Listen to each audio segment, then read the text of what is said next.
አመሰግናለሁ። ሮቦት ቤተክርስቲያን በሐራጅ እንዳትሸጥ በማስተባበር ዋጋ እየከፈላችሁ የምትገኙ ወጣቶች በመጀመሪያ ደረጃ ከልብ ለማመስገን እወዳለሁ። እግዚአብሔር ይባርካችሁ። ላይቭ ላይ እከታተላለሁ። ረጅም ሰዓት ላይቭ ላይ እቀመጣለሁ። ያው እንደምታወቀው ላይቭ ላይ በአንድ አይሳካም። ምክንያቱም የዳውም ቀላል ብር አይደለም፣ 10 ሚሊዮን ብር ነው። 10 ሚሊዮን ብር ለማሳካት ጊዜ የሚወስድ ነገር ነው። ይሄን ሁሉ ቻሌንጅ ተቋቁማችሁ ይሄን ሁሉ ዋጋ የምትከፍሉ መልካም ልብ፣ ቅን ልብ ያላችሁ ወንድሞቼ ከልብ ለማመስገን እወዳለሁ። በሁለተኛ ደረጃ እንግዲህ ክራይስት አርሚ ቤተክርስቲያን ቀላል ድጋፍ አይደለም ያደረገው። ሁሉም በዚህ ልክ ቢያስብ የሚያስተባብሩ ሰዎችም ላይቭ ላይ አይቆዩም። ቤተክርስቲያንም ጭንቀት ውስጥ አትገባ። ሁሉም ቢተባበር ትልቅ ድጋፍ ነው የተደረገው። ክራይስት አርሚ ቤተክርስቲያን ከልብ እናመሰግናለን። ፕሮፌት እዩ በጣም ነው ምንወደህ፣ በጣም ነው ምናከብረህ። እግዚአብሔር ጸጋውን ያብዛልህ። ሰዎች የራሳቸውን መኖሪያ ቤት በሐራጅ እንዳይሸጥ አይደለም ሳሎናቸው እንዳይቆሸሽ ይጠነቀቃሉ።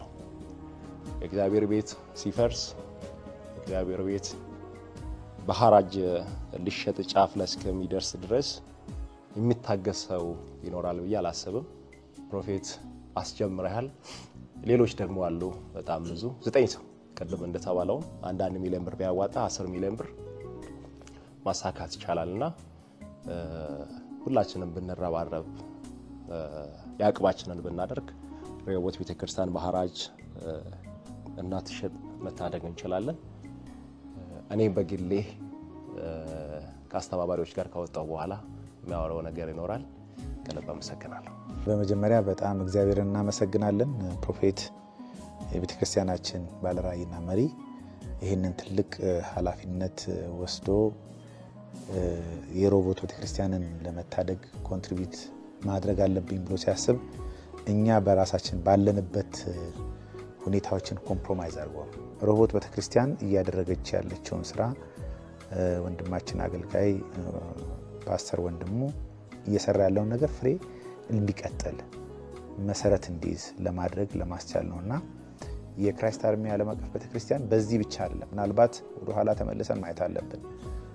ይሄ አንድ ምልክት ነው። ከዚህ በፊት በኮቪድ ጊዜ ፕሮፌት 1 ሚሊዮን ፖስት አድርጎ አንዱ የማህበራዊ አገልግሎት መወጣት አንድ ትልቅ ኮንትሪቢዩት የተደረገበት ነው።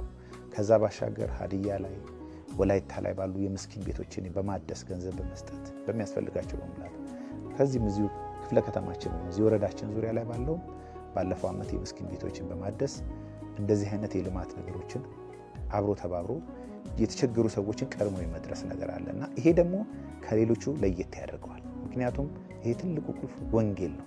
ወንጌል እንዲቀጥል ማለት ያኛው ለጊዜው የተቸገሩ ሰዎችን መደገፍ ሊሆን ይችላል። ግን ወንጌል አንዱ ቸርች እንድትቀጥል ያቆማት እግዚአብሔር ነው። ግን ለዛ ደግሞ ማስቀጠያ እንደቀላል አይደለም። እኛ በጣም እጅግ በጣም ደስ ብሎናል። እናንተም በቀጣይም ቅድም ፕሮፌት እንዳነሳውም ቸርቿ ከእናንተ ጋር ተባብረን ያለውን ነገር የተጋገዘን የምንሰራበት ሁኔታዎች ይኖራሉ ብዬ አስባለሁ። በዚህ አጋጣሚ ፕሮፌት በጣም እግዚአብሔር ይባርክ፣ ዘመን ይባረክ፣ ትዳር ይባረክ ማመስገን በጣም ፈልጋለሁ። በግልም እንደ ቤተክርስቲያንም ትልቅ ኮንትሪቢዩሽን ነው። ዘመናችሁ ይባረክ። ታንኪዩ። በሚዲያ ላይ ስታስተባብሩ የነበራችሁ ሰዎች እግዚአብሔር ይባርካችሁ ለማለት እንወዳለን። የእግዚአብሔርን ቤት የሚሰሩ ሰዎች ብዙውን ጊዜ በብዛት አይደለም።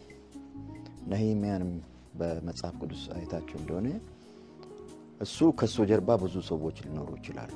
ነገር ግን እሱ የመጀመሪያው የእግዚአብሔር ቤት ቀናኢ ሆኖ በመነሳቱ የእግዚአብሔር ቤት ተሰርቷል። በመጽሐፍ ቅዱስም ታሪኩ እስካሁን ይኖራል። የተወሰኑ ሰዎች ናቸው ይህን የሚያደርጉት። ስለዚህ እናንተን የቀሰቀሳችሁ የእግዚአብሔር መንፈስ ቅዱስ የተባረከ ይሁን። ከስጋችሁ ሳይሆን የቀሰቀሳችሁ ያነሳሳችሁ የእግዚአብሔር መንፈስ ቅዱስ ነው። እሱ ደግሞ አስጀምሯችኋል፣ ያስጨርሳል።